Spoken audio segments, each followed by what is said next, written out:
It's time to take a ride on the Steelers Afternoon Drive with our co-hosts, Alan Saunders and Zachary Smith.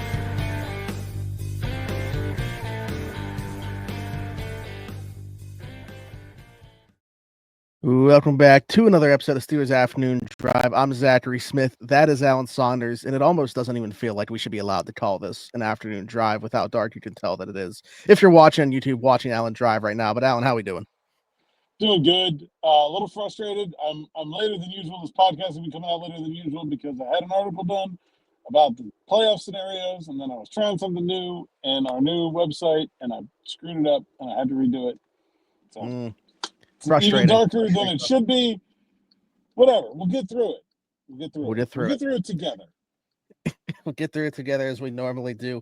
Alan, first thing that I always like to do on these episodes as we kind of go through the week is take a look at the injury reports as we go through here. Again, keeping in mind it's a shorter week this week, and you're going to see guys with some rest and stuff like that. Maybe some guys that typically would be practicing that aren't, but let's just go through it and see if you can give us any information on any of these. So DNPs today: George Pickens, TJ Watt, DeShon Elliott, Donte Jackson, Justin Fields, and then two guys resting as well, and Patrick Queen, Cam Hayward. Larry Ogunjobi, however, dealing with that groin injury still, didn't play last week, at least a limited participant, so jumps up to that today. What do we make of any of these that you can maybe give more clarity on, if at all? Clarity might be difficult to come by here. So George Pickens was listed as a did not practice. Yeah, right. Yeah. If you're a close watcher of the YouTube channel, you will see the previous video with the headline of George Pickens returns to practice right there.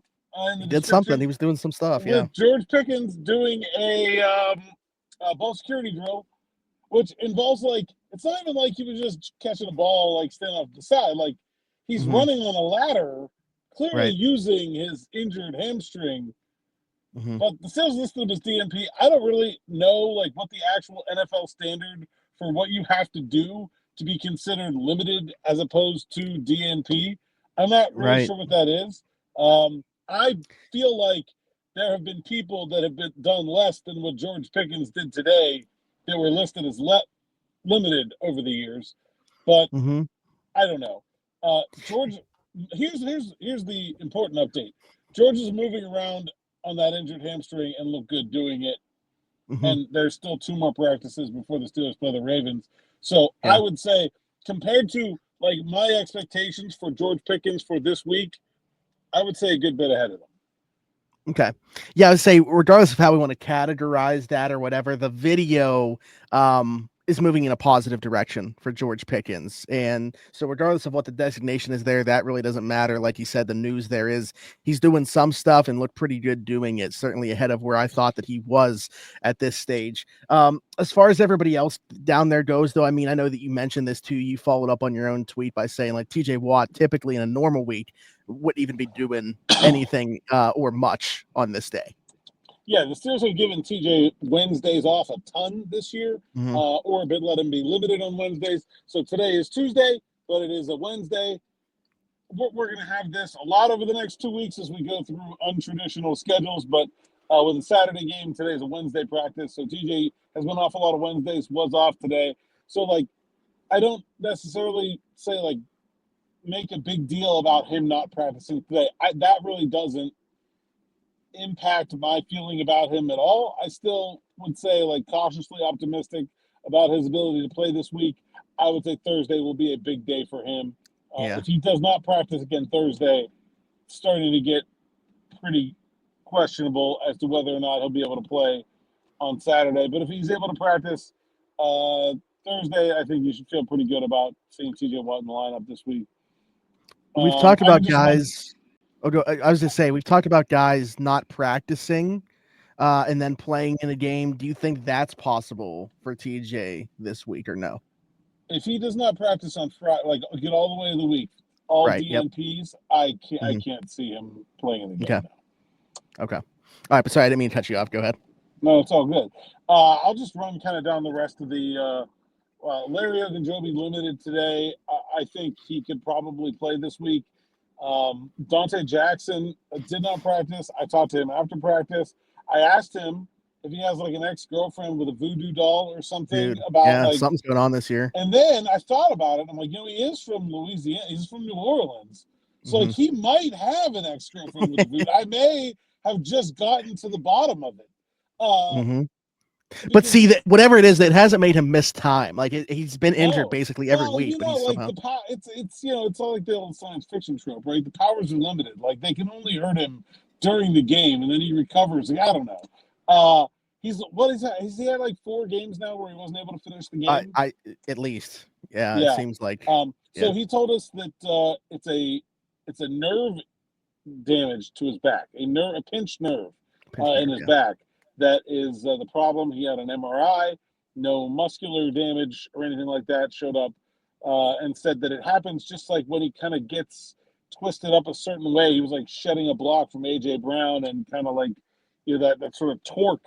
So he was like trying to push him off of him that did it. So he said he's going to try to practice later this week. He's resting right now. I don't know what the Steelers are going to do there. See, the thing is that it's getting hard. Like the Steelers got into a situation last week where Jackson gets hurt, and then they have to lean on James Pierre. They don't have Corey Trice available to him because he's not dressed.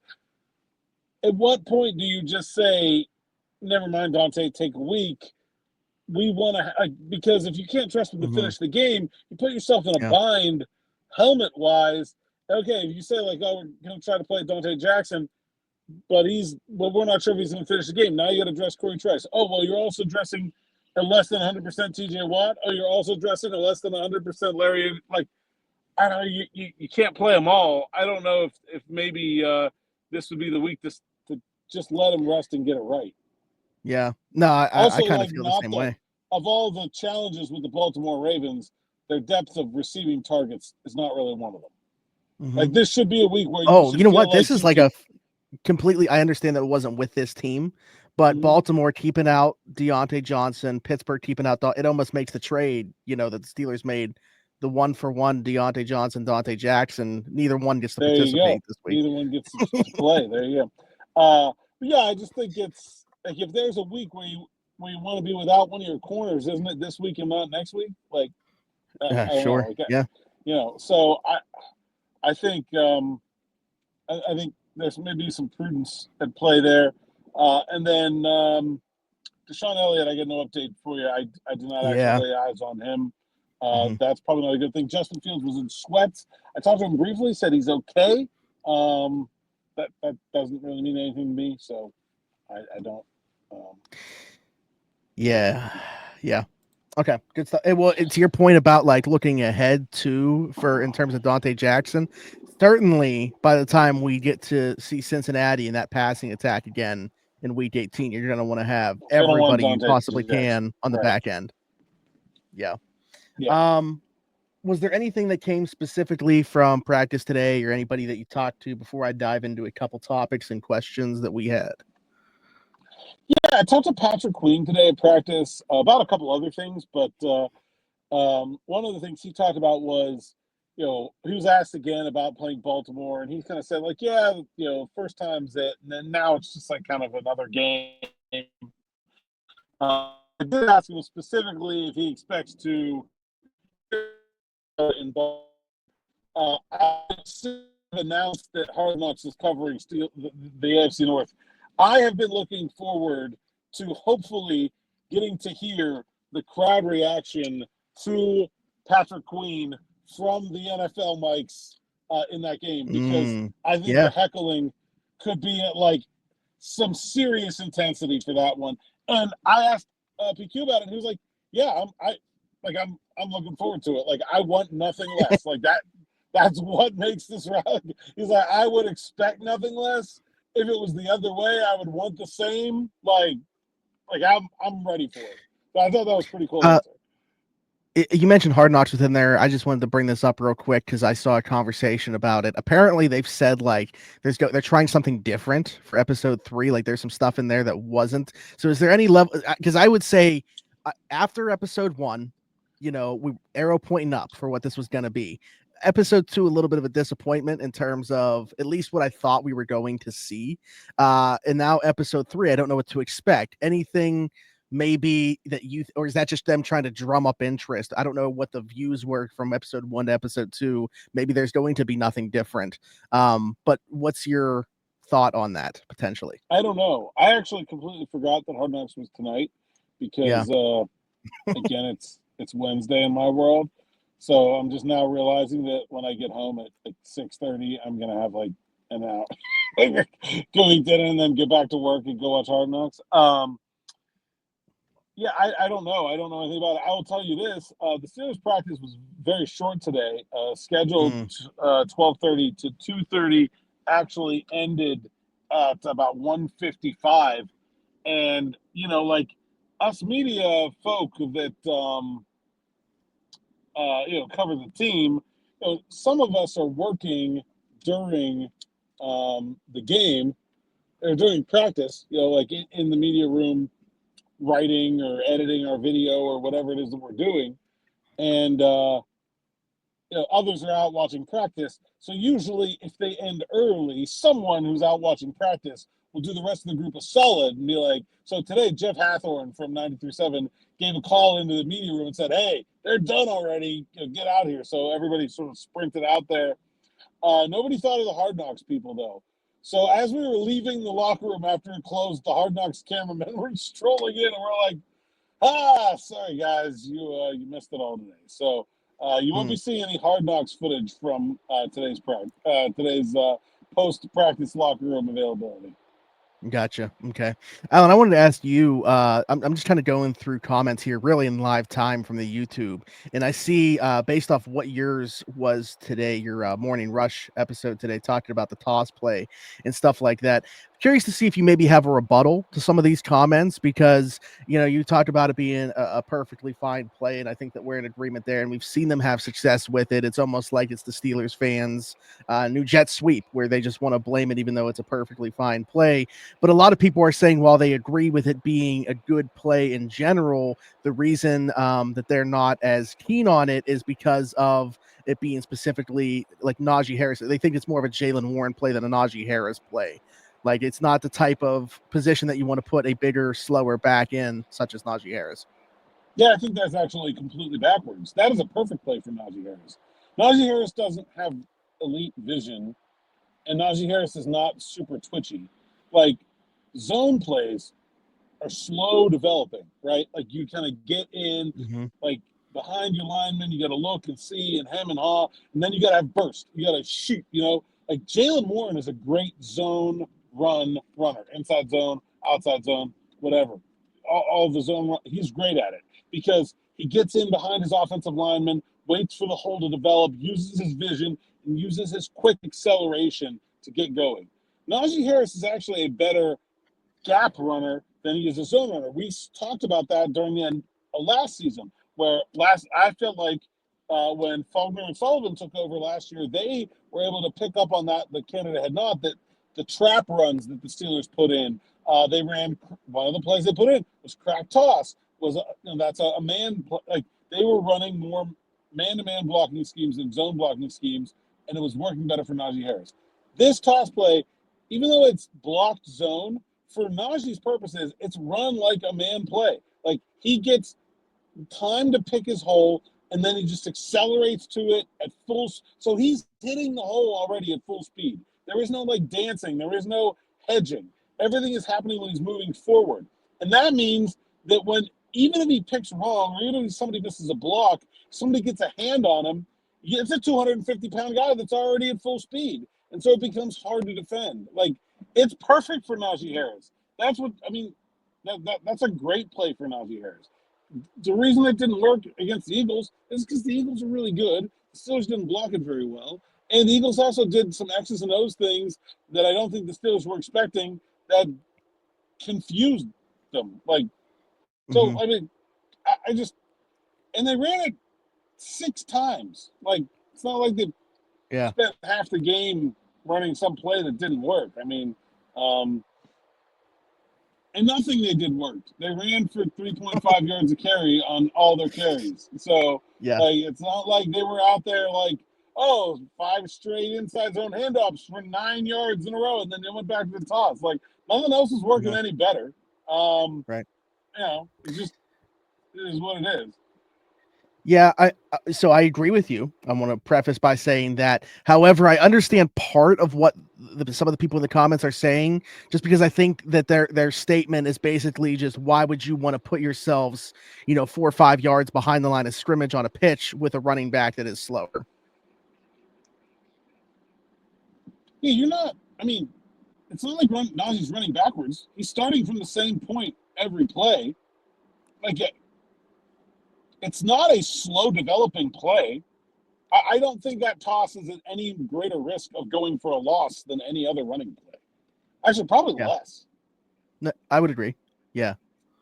Yeah. That's what I mean. Yesterday I said, like, I honestly feel like the biggest thing for me going back and watching was just, and this is forced by the talent that's on the Philadelphia defensive side of the ball here, was just like not being on the same page, or at least it looks that way, missed assignments because of what Philadelphia does defensively and how good they are defensively. That is what it looked like to me, was a lack of execution. But again, I think you got to give Philadelphia's defense their flowers for it looking like that. Yeah, I mean, and like things that don't normally happen, like Broderick Jones or Mason McCormick got absolutely destroyed by Jalen Carter on one of those tosses. Like That's going to happen. Bulldozed. Yep. And it's like, mm-hmm. I mean, it's going to happen when you have Jalen Carter, but how often do you feel like that's going to happen to Mason McCormick over the course of the season, no matter who he's going against? I don't know, 4 or 5 times. Darnell Washington got blown 5 yards back into one of those tosses. That one's not going to happen. I've never seen that happen before in my entire life. Like, right. You just, like, stuff happens. Is that the same? That's the same play, though, where, like, Pat ends up pancaking Nolan. Like, Nolan Smith throws Darnell Washington, and then Pat somehow is the one to come over. Well, yeah, but then you have to use 2 guys to block Nolan Smith, which is not like the way that's drawn up. That's a win for the defense, even if Smith ends up on his back. Like, so I don't. It would be one thing to say, like, quit running the toss if something else was working, and then the one other thing they did that did work was run the read option, and then Justin Fields gets hurt the one time he does it. Rush running was actually fairly good in that game. Maybe if you want to say you could have gone with a couple more design runs for Russ, I guess. But also, Fields was already hurt, so you want Kyle Allen finishing it out? I don't know. Yeah, no. All credit to Kyle Allen, who very well looks like he could be the backup for Saturday's game against Baltimore, potentially going forward. Hey, he's really good in his one pass. Oh yeah, he's 1 for 1. And no surprise who he found on that one, too, is his best friend on the team. There you go. I want to bring up this question. I mean, I hate keep going back, and we've discussed wide receiver how many times, but honestly, mainly because of the name. Their name is Steelers BD, and I'm just wondering, is this like Derek's alter ego? Like, it's basically just Steelers the inverse BD. Of his initials. Right. Yeah, Steelers BD wants to know, spent a lot of time talking about the misses at wide receiver. One name that I feel like we haven't talked enough about was Jerry Jeudy. Does it hurt even more that he ended up in Cleveland, and what could he have brought to the Steelers offense that they currently don't have? Yeah, Jerry Jeudy would have been probably the best acquisition the Steelers could have made this offseason, considering what was paid for the player and what they've done this year. However, that contract is heinous. And I don't know what would have happened if the Steelers were like, yeah, we want to trade for you, but we don't want to sign you, or we aren't going to sign you anywhere near that deal. So I don't know. That's the interesting part about that, is I don't know how much contact the Browns had with Jeudy about the extension before the trade. If that was like something that he expressed him wanting beforehand, I can kind of understand staying away, because and that's why he went for less potentially as well. Like maybe if you talk to a guy and he's like, I want a new contract and I want $65 million, and you're like, I think you're only worth $22 million, then like maybe you just don't want that guy, right? Because like, oh, is this going to cause problems? And I don't know. Like I can kind of understand the hesitancy there, but at some point, like, I mean, I fully agree that the blame for the wide receiver position and most of the blame for the Steelers' lack of passing offense with George Pickens being hurt has to fall to Omar Khan. He's the guy that put them in this position. And I think he had an outstanding offseason. That was just something that he did not do well, and it's hurting them right now. Yeah, absolutely. I like this question. Comes from Berg, sports fan, a regular here on the Steelers Afternoon Drive. Does he pop into Morning Rush as well, or is it typically just? Yeah, I believe so. Yeah. Okay. Well, he better. So if you're a Bird Sports fan, if you're watching this or listening to this, and you don't, be sure you're checking out all the content because we certainly appreciate you being on here. I understand this could be said for most teams, so maybe this comes off as dumb. But hey, nothing you ever say is dumb. We appreciate the comments or questions regardless. First of but all, that is not exclusionary to being getting your comment read on the show. But I feel like the Steelers are a very good team. I'm certainly in agreement with that. But do you feel like they are any more or less volatile based off them not being able to overcome an injury to one player, such as a George Pickens or DeShon Elliott, as we've touched on in the past? I mean, I think most teams have that guy. Like, what are you expecting from the Kansas City Chiefs without Patrick Mahomes? Not very much. What would you be expecting from the Bengals without Burrow? I just think most of the time it's the quarterback. Are there other non-quarterback players that are like that? Yeah. What are you expecting from the Browns defense without Myles Garrett? Not very much. Like they can't replace him. You know, so like those guys exist all over. I don't think the Steelers are more prone to it necessarily. That's an interesting question. I don't think it's dumb at all. I think it's an interesting thought. I think the Steelers' defense is actually less prone to it because I think they've really established really strong depth. Like, you know, the guys that they've lost and that still have, if you're going into a game without a starting outside linebacker, defensive end, strong safety, and cornerback, like, you can do way, way worse than DeMonte KZ, Corey Trice, Nick Herbig, and Montravius Adams as the guys that are coming off the bench. Like, that's a strong group coming off the bench. So, yeah, I think their defense has that depth. I don't think their offense does really very many places. And the one place it did, the offensive line got decimated with injuries before the season even got started. My goodness. Yeah. I mean, maybe to a degree, like at tight end as well. I think that's a pretty decent room. Yeah, but I mean, like without Pat, it all falls apart. Yeah. The rest of the depth, I think is there, but I think that all falls apart without Pat. Running back, I guess you could probably, the Steelers would do okay without Najee Harris compared to a lot of teams. Like they would certainly do better without Najee Harris than the Eagles would do without Saquon, or the Ravens would do without Derrick Henry. But I don't know. It's an interesting question. I don't think the Steelers are really. I think the teams that are like that are teams that have like really high priced players and thin depth. Where like the guys at the top make all their money and they've traded a bunch of draft picks away to get other big name, you know what I mean? And so like those sort of top heavy teams, those are the ones that I think are more susceptible to that. I would not call the Steelers top heavy right now. No, I think it honestly comes back to the position group that we've talked about the most with the wide receiver. I think if this wide receiver group looked different, if you felt stronger about it and felt like they were more capable of enduring a George Pickens injury, I'm not so sure that we're having this conversation in the way that we are. And also, it's interesting to think, like, imagine, and I know that there's obviously a lot of names right now that are dealing with some type of injury, and that's a thing league wide. But could you imagine if the Steelers roster, specifically on the defensive side, was decimated in the fashion like the Lions have been? I mean, that'd be interesting to see how backup quarterbacks played this week. I had to be at least half the league for one reason or another. Like I think, and the quality of play absolutely bears that as well, because it was a rough watch. Lead wide. Yeah, for one reason or another, I think about half the teams played a backup quarterback this week, and it was not good. The Steelers, I mean, that's the one, like at the game's most important position, the Steelers probably have the best backup in the league. So that's.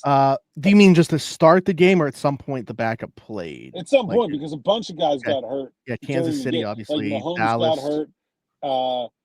Didn't Allen leave the game briefly? in Buffalo before coming back in. Tennessee, Levis got replaced. Levis, Saints. Carr didn't play.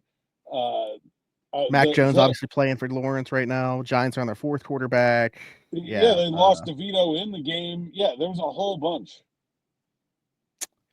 Yeah, so not great. And then you go into yesterday, obviously, Sam Darnold's obviously been the starter all year and played well. Desmond Ridder starting for the Raiders against the Falcons. Not great. Not great. There's a comment, I don't know if you found it yet, that referenced apologizing for the glazing at the beginning of it. Did you see that one? Yes. Yeah. Excuse me. This is from Jordan 532. Excuse me for glazing prior to my question, but I've heard this is how I get on the show. Smitty, you're a gem, and what you do for the city does not go unnoticed. I'm in the Canadian Arctic, but I'm noticing. Alan, nobody does it like you. You're unbiased, informative, and you set realistic expectations, which I greatly appreciate. As a huge Steelers fan, it's a style that is needed in this space. Okay, now that that's behind us, I'm rewatching a lot of Calvin Austin snaps lately, and this guy consistently has sharp, quick releases, generally impressive routes. Yes, he's undersized, but he clearly doesn't shy away from hits. Is there a reality where this guy breaks into legitimate wide receiver 2 in the NFL? I think he's already proven that he is an NFL player and a wide receiver 3 punt returner on a lot of teams. That's a good question. I'll circle back to the realistic expectations. I don't think we should expect that to happen, but I think it's possible. Like he has talent. He's open a good bit. It's a real shame. Like they run the flea flicker. He's got a touchdown there. Couldn't get enough under it, I guess. He's. I think that when you're talking about a player like that size, it's always gonna require like a whole bunch of other stuff to go right for it to work. He's got to stay healthy. He's got to maximize his ability. He's got to be in the right scheme with the right kind of quarterback and the right kind of talent around him, and then maybe. But I don't want to rule it out because I've always been really high on Calvin, and I think he could do it. I wouldn't say it's likely. Right. But I also think, to the other point here, to kind of prop him up as well in that same vein, is I think he's shown that he's more than just a gadgety type guy. Like he can be more than just a dude that you use for trick plays and just running jet sweeps and doing gimmicky stuff. Like I think he's a legit wide receiver, and that's been one of the nice surprises to come out of this year. If Calvin is your like wide receiver 4 and punt returner, then you probably have the best wide receiver room in the league. Yeah. Unfortunately, he's had to operate as wide receiver 1 the last couple of games. So. Yeah, and when you look at where he was drafted, like that was pretty much what I think a lot of people expected of him. So I think he's. Sure. I mean, obviously took a detour with the injury, but I think he's ended up kind of ahead of expectations. Yeah, it's interesting how we got here, but I certainly agree that that's where we are now, and the arrow still very well could be pointing up. Like I said, he had to operate as wide receiver 1 on Sunday, ended up being their most productive player, 5 receptions for 65 yards. So still a nice little showing for Calvin. But Alan, before we get out of here, tell the people where they could find you. At Saunders_PGH on X, Instagram, TikTok, and Blue Sky. PGH Steelers Now, the site's account, SteelersNow.com. Go there, read the word so I can get paid. Like, subscribe, hit that bell for notifications here on the YouTube channel. Marching to 15,000 subscribers. I think we can get there by the end of the year. But it's gonna need like a jolt. We need like a which is why or something. We need the audience. Tell a friend to check out Steelers Afternoon Drive here on YouTube. Hit us in the comments with your thoughts on anything that we talked about today. Question for a future episode, all that good stuff. If you're listening somewhere else, be sure to leave us a 5-star review and subscribe over there. That's Apple, Spotify, wherever you get your podcast from. You'll find us there. Just search Steelers Afternoon Drive. Do the same thing on TikTok, and then you'll find me everywhere, Zachary Smith, PGH. For Alan Saunders and myself, thanks for jumping in and taking another ride on the Steelers Afternoon Drive.